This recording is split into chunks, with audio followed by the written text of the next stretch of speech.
Hello, and welcome to what can only be described as the Circus of Safety. Des, mate, how are you, fella? Good morning. I'm good. I'm good. How about yourself? Oh, mate, I'll tell you You're what, looking good. I'm glad, mate. Listen, I'm actually stoked. You Yeah. noticed, Scrub up all right. new shirt day today. Lovely. Um, it was really awesome. I'm yeah, not that we're sponsored for clothing, but yeah, I'm dressed by AS Color today. Big shout out to AS Color, thank you. But thanks for Lovely. noticing. Now, Des, listen, this is a little bit awkward. Regulars who are tuning in may notice something a little bit weird about today's show. We're a man down. We are a man down, but this is awesome because let's be fair, right? I mean, does Andy actually contribute to the show? Does he really? Well, Brent, let's be fair to Andy. Like you're being a bit harsh. I What? have it on good authority. I have it on good authority that yesterday, through circumstances beyond his control, he had to wake up before 10 a.m. You're kidding me? and do 3 hours worth of work. So he's just He's swamped. absolutely shattered. Well, you know what? It's a good thing. It's a good thing. He's not the only consultant in the world, and I guess now's time to. Well, some of you may already realise who this is, but I guess it's a perfect opportunity to unveil our special consultant co-host. Are you ready for this, Des? Let's do it. Who Hey, we can, got? can we get like some kind of drum roll, mate? You're a bit musical. All right, here we go. Oh, don't worry about it. Here we go. Hey, morning, Vanessa. Good How are morning. you today? I think I was all right until I knew that I was the consultant of the day. But hey, that's right. No pressure, no pressure. Um, hey, listen, just quickly before we get into introducing you realize you're not getting paid for this, eh? Just thought I better clarify that before we launch. We can always hide you again if we need to. You're right. So, Off I go. right, nice. Hey, although in saying that, we could probably send you a mug. You haven't got a Circus of Safety mug, have you? No, I don't. No. Well, there we go. Listen, it might take a few months, but Andy will get onto that for you, and he'll send you a mug, and he won't turn up himself because he's a bit of a mug actually. But nonetheless, that'll be the payment. So Vanessa, really, I guess for those people maybe that don't know who you are, it'd be great to get a real kind of oversight as to what you're doing, who you are, a little bit about yourself. You've only got a minute, so just make it snappy. Okay. We know how you consultants like to waffle on, so yeah, let us know a little bit about yourself. Yeah, well, I'm Vanessa Crafts. I'm the co-owner of Harm, which is a health and safety consultancy. So yes, I'm a consultant by trade. And we've had that business for coming up a decade and a couple of years. So that's Wow. gone by. And a few years ago, we set out and built some software by accident. So that's quite important to the story because, we've ended up in this whole other space we never really intended on being in. Becoming software tech founders, I'm now labelled, I believe. Wow. But yeah, Wow. it's been an interesting journey. And then recently I've got into the LinkedIn space by accident as well. I put up some posts and people have been loving them. So yeah, that's me in a quick synopsis. Well, and I think that's where we're thinking about. Listen, I mean, to be fair, he doesn't set a very high benchmark. The problem with having you on the show is you've now set a standard that I don't know how Andy's going to actually match. So we might need to make this a permanent feature and actually exit stage left, Andy. But the one of the things I think that really resonated with me when I thought we were thinking about who could we reach out to and who could potentially fill Andy's shoes. Not that they're very big, but the accidental stuff, really like that. And I was actually just telling the guys, I was listening to a podcast recently by the two guys that do the In Between Two Beers podcast, and they talk about this thing called accidental business owners. I think you and I might have touched on it when we had a conversation. Yep. It's one day you wake up, next minute you're a business owner, and but sometimes it's a little bit like us, right? Next minute we wake up and we're podcast hosts, apparently. Although if you actually considered that that's what you are, you must be doing something which we don't do. Anyway, this is really awkward. And life's going well for you, busy. Out there in the land. I mean, so what's taking up your time? So if you're weighing up your time between You mentioned you've got the consultancy piece going on a decade now, which is great to see. That, and you're obviously doing something right in that space if you manage to sustain yourself for that long. What's taking up most of the time, the software aspect of it, or the consultancy space? I think it's been a massive shift lately because, as I said, we built a beast and that was not the intention. We set out with a really small budget to build a little app for our existing clients, knew nothing about software, and that budget, let's say 10 times that at this point. And we, let's say, fucked up. We'll just throw that in there. There's no other word for it. I'm gonna now need to put the explicit content on the Spotify channel. Damn it! Hey, but that we're okay. You, like I said to you, be you. You be you. We just knew nothing about tech, and we thought it was a simple thing, and it's just turned into something that's so much bigger than us. And we messed up because we didn't tell anyone about it. So we've had the app for about 3 years now and just kept building this amazing thing. And then about June this year, I said to my business partner, I was like, do you think we should maybe tell people what actually So in the last 3 months, we've literally gone from like a small consultancy to all of a sudden we're getting bigger profile clients, we're growing. My role has definitely changed. So it's gone from being your day-to-day consultant to sales, which I'm not a huge fan of, but I've noticed through my sales that I wouldn't even call it sales when I do it. I'm more having like these engagement talks about, hey, like what does an app actually bring? What value does it bring? And that's how I'm kind of pitching it to myself because I don't particularly enjoy it. But yeah, it's been really cool conversations, and our app isn't a tick box exercise. It's really changing the landscape. So we've been working with lots of consultants who have had to change their mindsets as well. People who've done it much longer than I have as well. So that's been quite cool, their openness to change. So yeah, I guess education and sales are my biggest time at the moment. Yeah. Oh wow! No, fantastic. I mean, don't panic about the not knowing what to do. We don't know what we're doing either, so it's okay. Just keep making it up, right? And I think in our case, it's obvious though, Brent, that we don't know what we're doing. That's the difference. I just fake it till I make it. Hey, and just be believable. Just be. I tell you what, I think this synergy is going to go really well, long and much further than just this little show today. Hey, but listen, Des is under the pump today, Vanessa, and he's already put a deadline on me because apparently he's Can I tell them what you're doing, Des? No, we want to keep that under wraps. Hey, no, keep it under wraps. Okay, keep it under wraps. Des is very secretive. We'll tell you offline, Vanessa. But he's got to get something. Apparently, Andy's doing him a deal on some consultancy. So anyway, we digress. So Vanessa, one of the things that we do, because we actually have no idea what we're doing, at least you seem to know what you are. We don't actually know what we are, and we're not professional at all. So Des, every show runs a disclaimer. So Des, do you want to just make sure that you cover us off so we don't get ourselves into any legal hot water? Yeah, absolutely. And it's an important day today. It's Friday the 13th. Sure is. Things Glad are a you bit knew eerie. it, because otherwise you wouldn't be here. So I prepared today's disclaimer with a Friday the 13th theme, and Brent kindly volunteered to find some Michael Jackson Thriller music to play in the background. How'd you go with that? Mate, listen.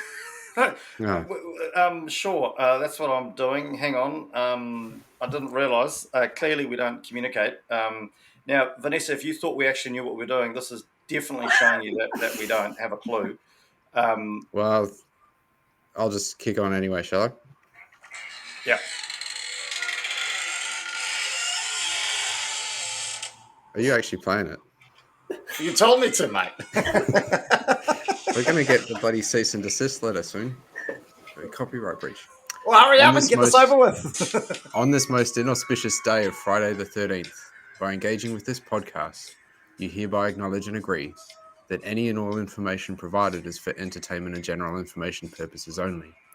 The producers, hosts, and contributors disclaim any and all liability and shall not be held responsible for any misfortunes, accidents, or eerie coincidences. Oh, that was good timing. that may arise from reliance upon the content herein. Beware, for in the spirit of the day, mischief and misfortune may lurk in the shadows. Wow, man, that was beautiful. That was special. So now, Vanessa, you can say absolutely anything you want, and our in-house lawyer says that you're fine. You're not going to be held to account. It's I'm okay. not sure you want to give me that kind of power. Well, you can see the kind of power we give Des, and so we're open to anything. Okay, team. Hey, listen, and I know Vanessa, I know you got some stuff going on, so let's get into it. Eh? Shall we spin the wheel? Let's do it. No, so Vanessa, this is your first wheel spin. Are you nervous? Oh, I'm not sure. Maybe. Should I? Okay, here we go. Let's see what happens.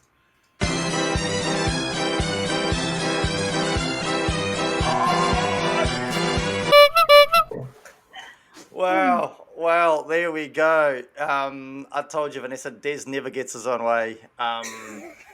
This is absolutely one of mine. You can't even rig it for yourself.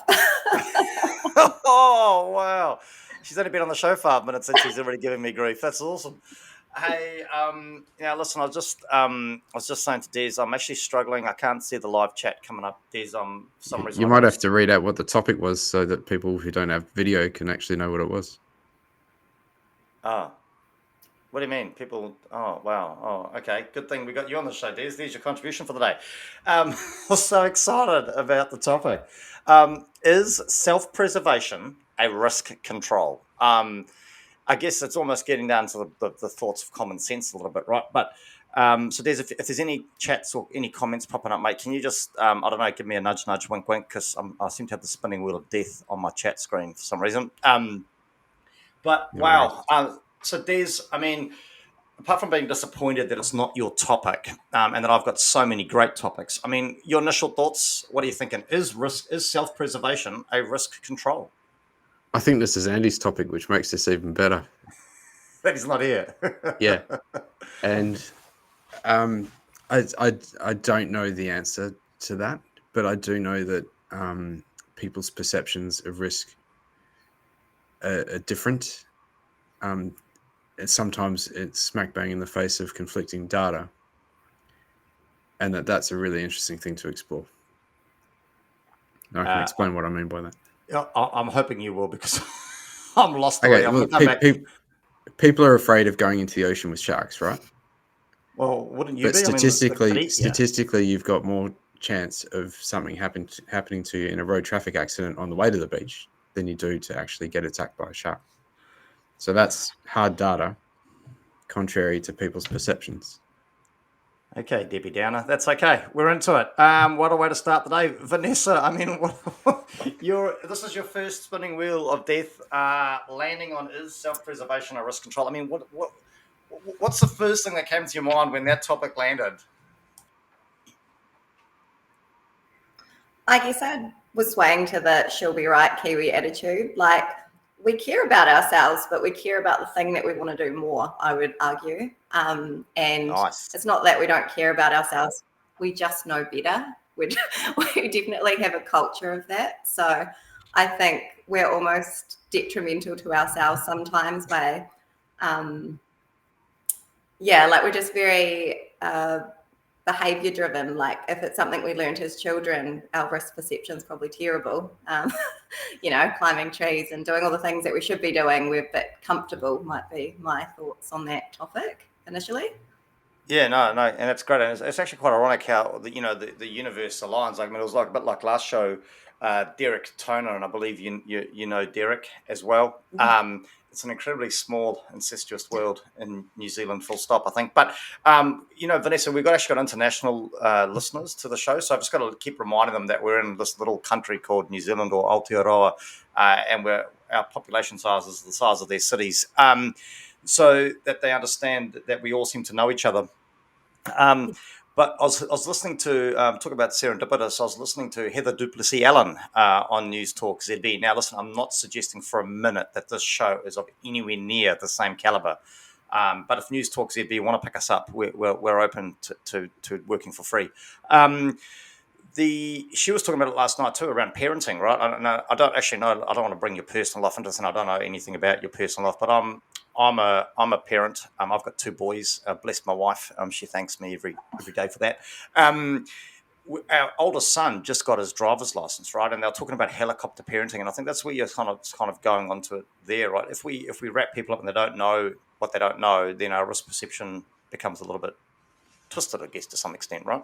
Yeah, well, I've got 4 children, and I remember when the first health and safety, when it first rolled out, and the bloody school went and cut down the biggest tree in the school. Like it was just nonsense. And I remember going and asking them about it, and they were like, "Health and safety, this," and and I was like, "Well, if you don't teach kids how to measure risk, how are they going to assess risk in the future?" And they just looked at me blankly, and I ended the conversation there before I got too frustrated. But Did you pull the kids out of school? What's that? Did you pull the kids out of school? I just gave up on life at that point. Just told them to. Gave up on. Gave up on life. I mean, if we're going to wrap our kids in cotton wool, they're probably going to not last very long anyway. So, yeah, I don't think removing the risk is the answer by any means. And that So then, kind of sticking with you, Vanessa, while you're on a roll. I mean, when we start thinking about self-preservation, I mean, yeah. What do you think? What would you all be understanding of it? I mean, Andy likes to define things. I don't know if you're about definitions, but if you were to think self-preservation and try to describe it or outline it, I mean, what would you be kind of trying to tell people it is? I guess personal ownership. Like if you're going to go do something, what's your role in whatever it is that you're doing in the first instance? Yeah, I think it all goes back to just how people feel about things. And I know that sounds mushy and everything else, but I have all the technical knowledge when I'm consulting, but I very rarely lean into it. I much prefer to make people feel something. And if they can feel something, they're more inclined to, it is personal. And if it's not personal, they don't care. So I think that self-preservation, lots of us, it's not that we don't care, we just don't think about it. And so bringing it to the forefront's pretty important because I think we're very complacent. Yeah, cool. I mean, Des, your thoughts? The topic's landed. Self-preservation as a risk control. I mean, what would your understanding of it be if we were actually to put it in somebody's hazard and risk register or risk register, whatever the hell you want to really call that Excel document nobody looks at? What would you be telling people it is? What would your understanding of it be? I don't know if it would be workable in a risk register. You don't think? It would just be so variable. Like you'd have to. How would you know that it's being effective?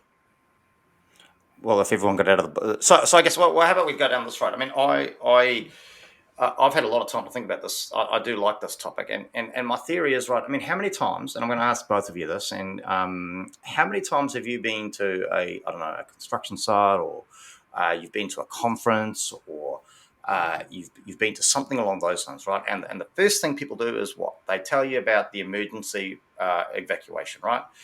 Let's be fair. As soon as that first muffin hits my lips, or I have that cup of coffee, or we start talking, that goes right out your mind, right? And you're never going to remember. Please, So I guess my theory on self-preservation risk, we've got to surely realize that we can't plan and prepare everything. We can't foresee all circumstances, and surely at some point we've got to rely on. If a building's burning, people are going to do what they need to do to get themselves out of that building, right? Or if they're in a situation where something's not quite going right, surely they're going to apply some kind of personal logic to get themselves out of the situation. And Des, does that kind of give you anything more to grasp with? Certainly does. But before I do, the comments are coming in pretty thick and fast. Oh, I wish I could see them. Damn it. Yeah. So there's a few messages of good luck for Vanessa. Baptism of fire. Good luck. You need it with the 2 amigos. Brent, I'm beginning to think we haven't endeared ourselves to the listeners quite enough. They don't seem to adore us as much as we thought. Someone called LinkedIn user. So they must have their confidential privacy settings on tight, or maybe they're very unique naming conventions in their family. But they said that I did a neuroscience of safety course, and the things the brain can actually process and perception from person to person is so variable. Very interesting point. But we've got an interesting comment from someone called Andrew Evans. Oh, who's that guy? What if your self-preservation causes harm to others, or your lack of self-preservation saves others' lives? Oh my God. Like, he's not even live. He's not even on the show. And he's still kind of throwing out some kind of blah, blah, blah. I mean, really? I just wonder what he means by self-preservation and if he can define that. That'd be great. Veron Fernandez, he's tuned in. Well, Vanessa, I tell you what, this is awkward. You appear to have pulled in more viewers to the show than we have in a year and a half. So this is really awkward.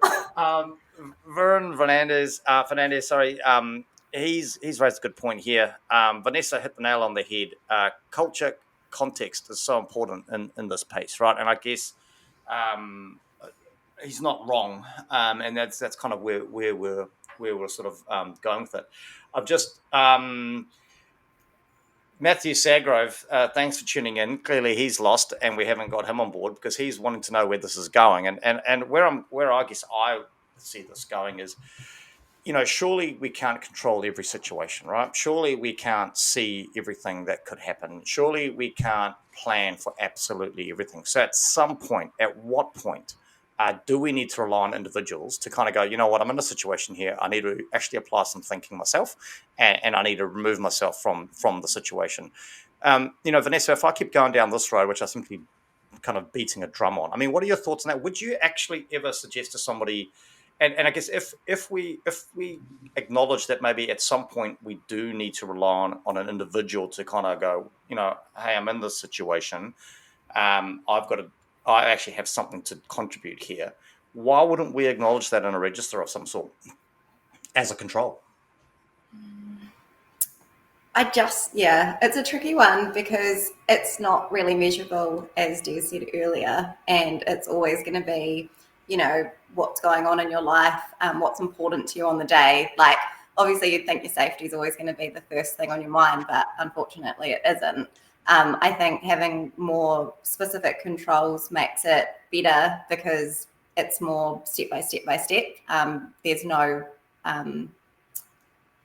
behavioural side to that other than following a process. But obviously the more they care about it, the more genuine and more the things that they're doing actually matter. So I think I would always be reluctant to have it on a risk register because behaviours are so variable for a million reasons. And the fact that you can't measure it would be a concern as well for me. Cool. I'm going to come back to you on that. That's awesome. Des, I mean, same sort of question to you, right? I mean, at some point, surely, I mean, we've acknowledged we both work in construction. At some point, we've got to rely on, surely you do, because I know I do. At some point, we've got to rely on our individuals actually determining, hey, I've got to actually contribute to this, and that kind of self-preservation of some sort kicks in. And specifically maybe about emergency response. What are your thoughts? Would you ever consider putting self-preservation as a legitimate documented control in a register? I don't think that I would add that specific wording into the risk register as a control. But what I would do is build in a level of discretion that can be exercised. And maybe that discretion is more or less depending on the nature of the task. But like outside that context of self-preservation and talking more about discretion, the Act actually gives us a lot of discretion. It's all reasonably practicable steps, but how do you interpret that in any particular circumstance? And maybe that discretion is something that changes from person to person and from job to job and from task to task. Vanessa, are you still with us? I don't know about you, but I'm falling asleep. Wait, what? No. I'll just go on mute, shall I? There we go. No. That'll be helpful, Des. Like I told you, Des was the next. I mean, what I guess. I've just seen in the comments my work wife. She's the anonymous user hiding in the corners. Thanks, LinkedIn user. Thanks, LinkedIn user. Sorry, I can't find this. Mr. User. Well, I'm actually trying to use LinkedIn. I realised because I took some. I can't see the chat. We got a chat function in a. Can you see the chat, Vanessa? Yeah. So my business partner Sophie, my work wife, as she's written in the comments, has said, "Hello, I'm the anonymous weirdo," basically in the corner. So that is Miss Sophie Donnelly. But Anonymous weirdos, love it. You have definitely taken the show to a whole nother level, and I didn't think we could get much lower than we were, and now we've got anonymous weirdos tuning in. Thank God we got a disclaimer. Yeah, well, I mean, interesting. I mean, yeah, I guess I'm going to have to disagree with the two of you. I really do. I think, in my mind, the reality is, regardless of what controls we put in place, right? We can't engineer everything out. We can't eliminate everything, and so at some point we do need an individual to go, hey, hang on, I'm in a situation that I shouldn't be in, and I need to, regardless of whether it's just get themselves out of it or actually apply the tools, the controls that we've given them, whether it's training, whether it's PPE, whether it's emergency response. At some point, the individual has to take control, right? Because we legitimately cannot engineer everything out. So why would we not acknowledge that publicly and say, well, actually, we need people to do this. We actually, because then often I find we get into a situation that something goes wrong. We kind of go, oh my God, I can't believe they didn't do it. But that's a failed control, right? Because we do have to rely on people to do something at some point. So yeah, really, jump in, go Vanessa. You go. You take over the show. Go for it. Would you so when you have all your other hazards and controls, you list out all the steps inside of those, like I'm trained in my SOP, and there is almost personal responsibility stuff inside of the controls. Would you actually need one that specifically that says people or worker, and then because you're basically going to cover off things like inductions and training and make sure I take personal responsibility and those types of things. So are we already inadvertently doing it without specifically having that as a risk? I mean, you raise a valid point where and I guess you've just agreed with me, which is fantastic, because not many people do. But if we're acknowledging inadvertently, I guess that we are relying on individuals to apply the training, apply the knowledge from the inductions, apply all sorts of. Why do we not call it out? I guess, right? Why do we not acknowledge actually we do it as a control? Yeah, I guess that's just my wonder. Is why do we just leave it in the shadows, right? Why do we leave it? Because then often we go, and it's not about. I'm treading a very fine line here. I think about blaming people, and I'm not going to go down that road because I don't think it's all individuals. But at some point, an individual has to take responsibility that they did or didn't apply a control, and that's the measure for me. And it's not about going down the road and then jumping on them, and because I don't want to go down another topic because we've got this on the wheel. But in my mind, that's how you would measure this the self-preservation as a risk control. Did the individual actually apply the learning and the knowledge and the skills that they were given? If they didn't, that's fine. That control failed. So how do we improve that control? Just like any other control, right? If the PPE failed or another control failed, we don't go and yell at it. We figure out how to fix it, right? So yeah, I don't know. That's kind of where I'm sort of heading down. Do you agree with me, Ian? Have you joined my dark side? No. So this is the struggle with Des. Vanessa, he just has one word answers. I mean, why haven't I convinced you? Des, what's so bad about actually acknowledging that people have something to play in this? Well, go, Des. I don't disagree with that. I just think we're off topic. We're no longer talking about self-preservation. We're talking about the application of training and competency and following the rules. That's not self-preservation. Well, it is. I mean, if they don't follow them and they're going to get hurt or they're going to die, then they're not like that. That in my mind, that's where the self-preservation kicks in, right? What about Andy's point, where following the rules might be you might be worse off? But who put those in place then? I guess and so therefore we do need self-preservation to kick in, right? Because we need some individual to go, well, you know what? If I actually apply what I've been told to apply, it's not going to work in that situation. and I can cite a case where that was exactly the outcome of 7 people dying, where there was rules and controls in place.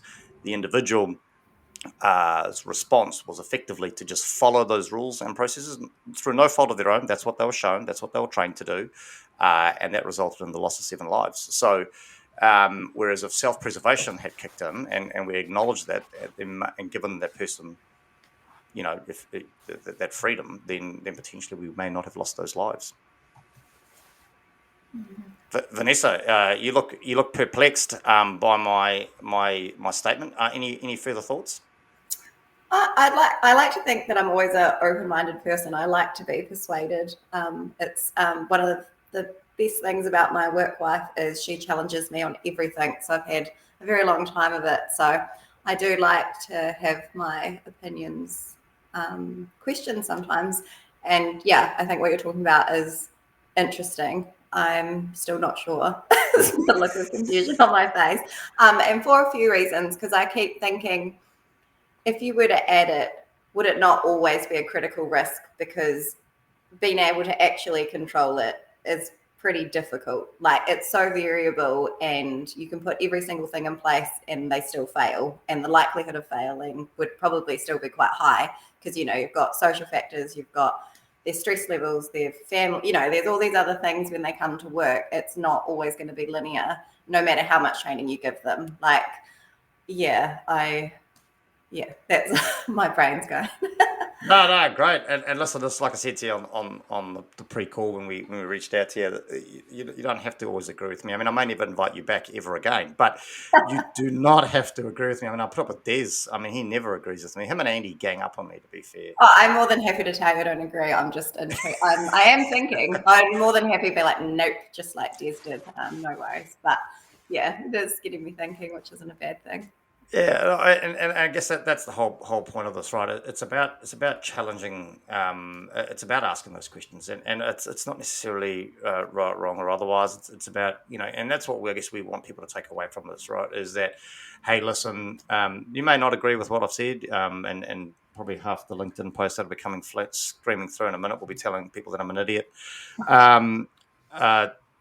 but. It's about asking those questions. Well, if we don't ask the questions, we don't critically challenge what we're doing and how we're doing it, then I guess we're just going to be doing it the way we've always done it.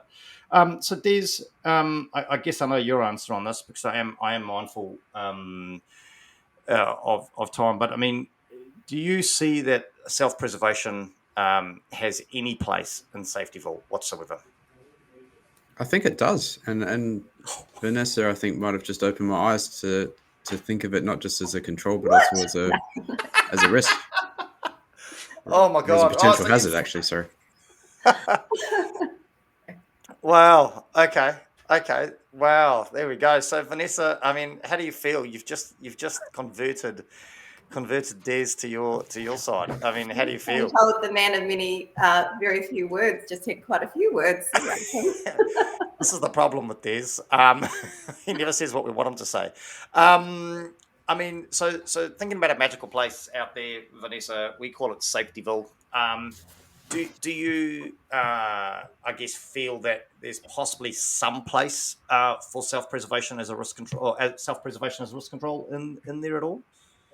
I would sooner want to write it as the care factor and make people care, and that's what it all comes from. Like, if you're having a shit day and you still care, you're still going to be more inclined. Like, I understand where you're coming from, but yeah, I think it's more around people and where they're at and all the other side of the coin, not the all the stuff, the process stuff you can put in, which would be the controls of the having it as a risk. Yeah, I just still think it's feeling orientated. So I guess this next question is going to be a one-word answer from you. Then I'm just going to put my money on this. Do you see any pros in this topic as in self-preservation as a risk control? Do you see any pros in it being there? Yeah, definitely. Yeah, yeah, that wasn't what I was expecting. That's awesome. Yeah. Des, what about you, mate? Are there any pros with considering self-preservation as a risk control in your mind? I think it's worth thinking about and seeing what impact it has upon the organisation. I just want to point out that the comments section has just like delved into the gutter. Andrew Evans, you're an idiot. That's obviously directed at you, Brent. Thank you. No. And now they're back and forth about Andy, horny I'll give you bulls trying to escape a pen. Well, okay. Well, I'm glad I can't see the chat then, by the sounds of it. I think Andy's calling me an idiot. I said he could have a seat back. No. I don't think he's calling you an idiot by any stretch of the imagination based on past performance. It'll be me that he's targeting that at. Don't panic. In fact, what could be very awkward, Vanessa, is the next show is Andy's back and so are you, and I'm not. So this could be. I was actually asked to do a presentation for NZISM coming up as part of the construction forum. I may have that invitation revoked. Okay, so great. Okay, so you both see some pros in this, but okay, what are the traps? So if Vanessa, if somebody was to kind of consider this as an option, as a risk control self-preservation, what's maybe one thing that you'd suggest that they look out for or consider?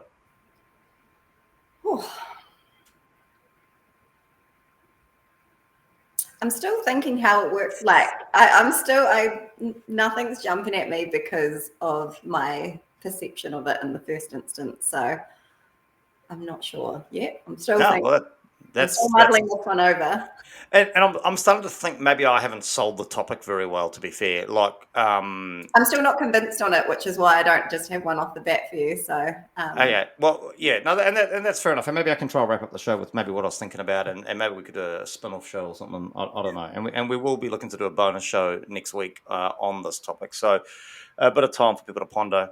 Des, I mean, your thoughts, mate. I mean, if somebody was to say to you, Des, I'm really considering going with Brenton on this. I'm really considering, taking his wise words of wisdom and disagree with Andy about the status of his mental capacity. What would the trap that you'd tell people to look out for if they chose to go this way? So if someone was willing to throw their lot in with you, yeah, 100%. Good luck to them.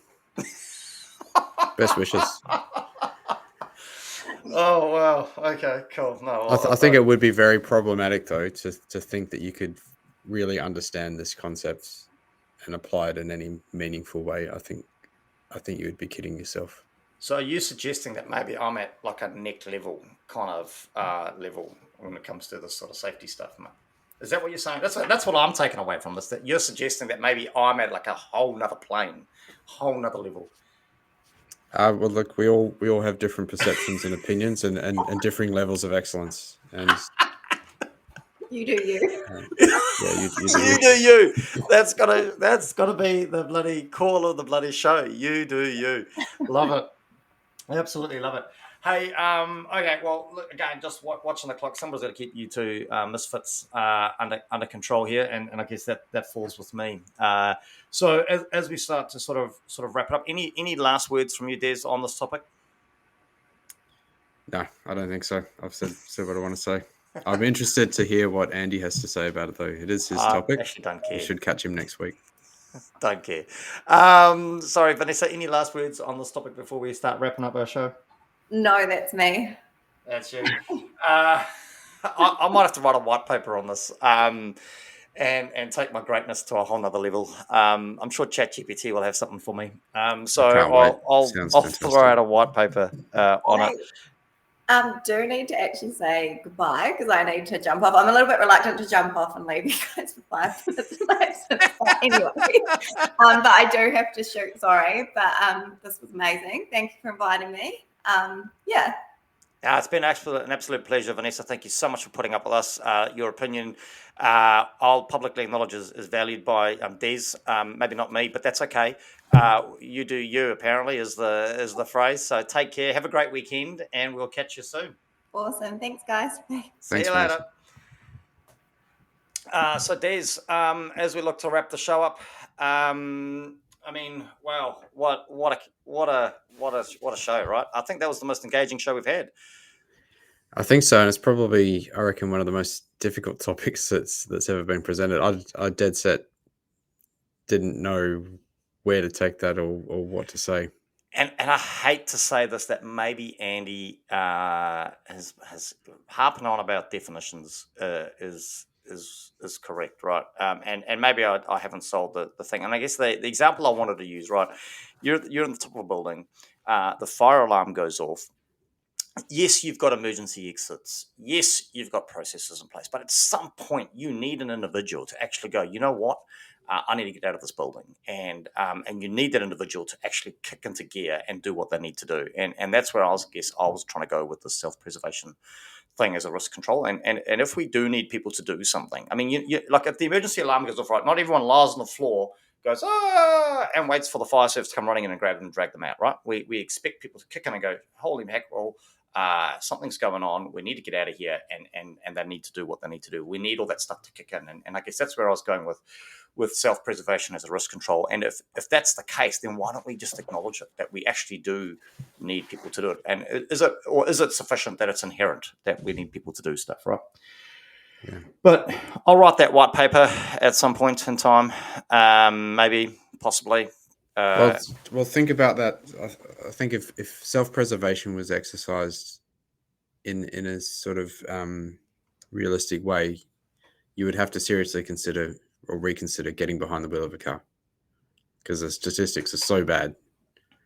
Yeah, but on road traffic accidents. So your white paper would have to address that question for me. You are legitimately giving me it on a golden platter here. But the reason why I would argue that maybe the road toll isn't worse than it is because of self-preservation. Right? If I'm driving down the road and I see another car coming towards me, I'm mindful of that and I'm doing everything in my power to ensure that I don't drive into them. Right? Everything within your power except get behind the wheel of a car. Yeah, but again, that then comes down to risk perception, and I think we're then going down two different. So I've my two different topics are trying to merge as one. That's a beautiful thing, right? It's amazing. But before we go off into a whole nother show without just the two of us, because we could, mate, you and I, we carry this show. To be fair, it's because we're used to working hard, right? These consultants drift in, drift out, just take their time, right? But there's really quickly before I find out what you're up to, because I know you got to head off as well. I just want to reach out to our latest follower. We thanks to Vanessa Crafts, our followership, I guess, would that be the word to use? Followership, shot through the roof. So that was probably our best decision in a year and a half, actually. Celeste Erasmus, I think is how you would say that. She's a senior national workplace safety and security consultant for none other than McDonald's. Big shout out to McDonald's with their Monopoly game at the moment. Love it. Big fan. You can tell. But Celeste has been there for some time now. Looks like she's been there for nearly 6 years there, working at McDonald's. So, hey, Celeste, thanks for tuning in and really appreciate it. And hopefully you found some value in today's conversation. I'd be interested to know, would you be considering putting that on your risk register? Self-preservation. So, Des, mate, what have you got coming up over the next couple of weeks? You got much going on?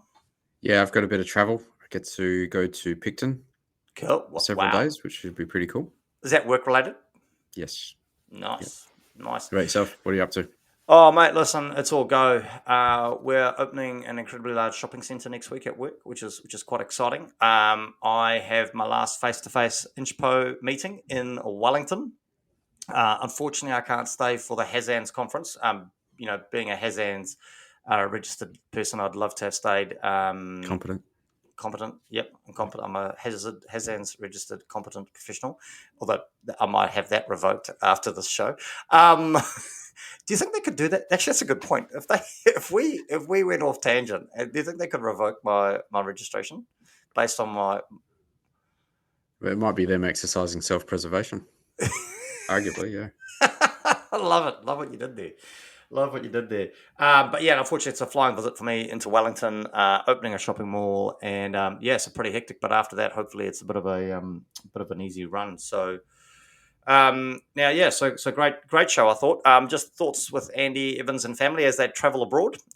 So that's where he's off to. So safe travels, Andy, and more importantly, Oliver. Look after your dad, mate. He's going to need all the help he can get navigating his way through an airport. He'll be stopping trying to define everything, and so you might not make the plane. So yeah, great work, Des, and look forward to catching up soon, mate. Thanks very much. See you soon.